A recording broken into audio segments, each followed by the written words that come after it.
Teenage Mutant Ninja Turtles Out of the Shadows is directed by Dave Green, written by Josh Applebaum and Andrei Nemec, and stars a few people from the first movie, including Pete Plojek, Alan Richardson, Noel Fisher, and Jeremy Howard, and some new people like Gary Anthony Williams, who plays Bebop, Sheamus from WWE, who plays Rocksteady, Stephen Amell from Arrow, who plays Casey Jones, Laura Linney, and Tyler Perry as Baxter Stockman. And in Teenage Mutant Ninja Turtles Out of the Shadows, Shredder is busted out of prison and he begins a plot to open a portal to another dimension. Meanwhile, the Turtles are grappling with their being abnormal and they're having to stay hidden from society. There's actually a lot more stuff going on in this movie, but we'll get to that later. Now, I was not looking forward to this movie at all because, fun fact, I hated the first one. It made it onto my worst of list of that year of 2014, or maybe an honorable mention, whatever. But when I saw the trailers for Out of the Shadows, I began to think, okay, this actually looks kind of good. You know, it looked more fun, looked more promising.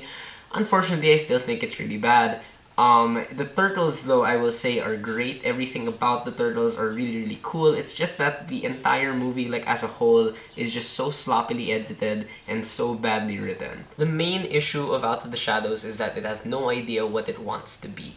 The storyline that's hinted at in the title, Out of the Shadows, is really promising. There's actually a lot of really interesting things going on in there about the Turtles, like identity crisis and, you know, the public fearing them. But unfortunately, this storyline, rich as it is disrupted by just so many other things going on in the movie. For one, I know it's necessary to have Shredder in this movie because it's a TMNT movie, you need a villain, and people were disappointed with Shredder in the last movie, but they just totally waste Shredder here. He's played by Brian T, and I do not consider this a spoiler because for me it's not a spoiler when you say that something is not in the movie, but you don't see Shredder fight. He doesn't fight in this entire movie, and he's completely wasted. And what's so annoying is that the arc they give Shredder progresses sort of like a bad video game where they kind of just send him off to retrieve certain items and recruit certain people. And what's so annoying is that his arc builds up to Krang. And I'm not a fan of the comics or TV show and stuff, so I'm not attached to Krang, but the way they did Krang here just really, really annoyed me. He's voiced by Brad Garrett, I believe, and just, you know, the way they introduce Krang early on in the movie comes just so randomly. He's just so violently shoehorned into the movie that if you're not aware of like TMNT lore, you will have no idea who this talking brain is. So unfortunately, that's two villains down, but what about Bebop and Rocksteady?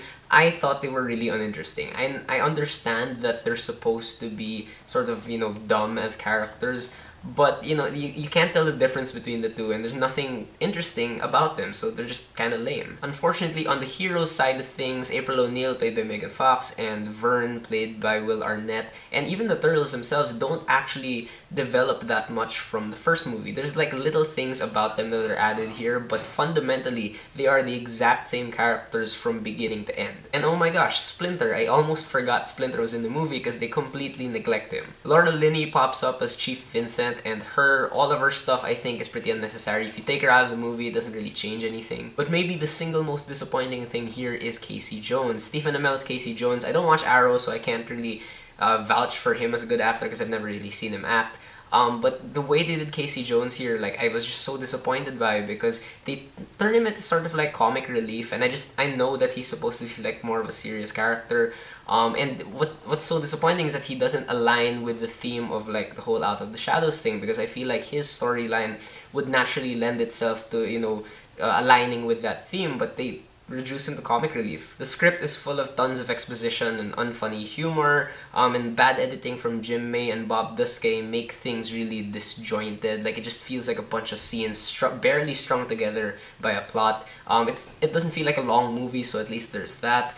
But whenever the movie jumps to the human side, it just drags like crazy. You want to go back to the Turtles, and there's no escalation because the scenes aren't edited to feel like they fit together. When you get to the final battle, it doesn't feel like, you know, you've reached this epic battle. It just feels like it happens and it ends. Dave Green's direction in this movie is virtually indistinguishable from Jonathan Liebesman's direction from the first movie, and I really blame Michael Bay for this, because anything Michael Bay produces nowadays just feels exactly the same, albeit a bit nerfed in this movie because it's more G-rated than Transformers is, but really just everything is just so overproduced. And what annoys me about Michael Bay's style direction is that the camera never stays still. Like, every single shot is sweeping to the left or to the right, and then it moves up to like this weird Dutch angle.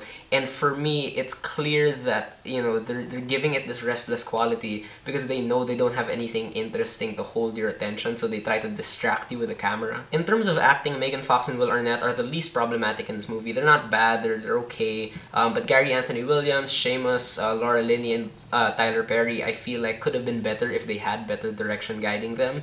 But Stephen Amell, Brian T, and Brad Garrett really irritated me. I'm sorry, especially the Arrow fans, I'm sorry, but I just found them really, really annoying. And like I said, anything that's produced by Michael Bay and by Platinum Dunes is overproduced at this point and goes down to the visuals, which is a bummer because the first Transformers movie I remember looked really great back in the day, but now, you know, the cinematography here by Lula Carvalho is just too glossy, and it doesn't make good use of light and shadow, which is really weird for a movie about ninjas. And there is just so much incoherent visual effects garbage going on that it just becomes stressful to look at. There's no artistry in the way things are designed, especially when you see the Technodrome. It's just like a bunch of gray, you know, blocks hurtling towards the screen. And early on in the movie, when I was looking at Krang, combined with like the constant movement of the camera, it actually kind of gave me a headache. But on the positive side, I will say that the turtles themselves look great. You know, all the other visual effects can go to hell, but like the turtles really look fantastic. Like you never for a second doubt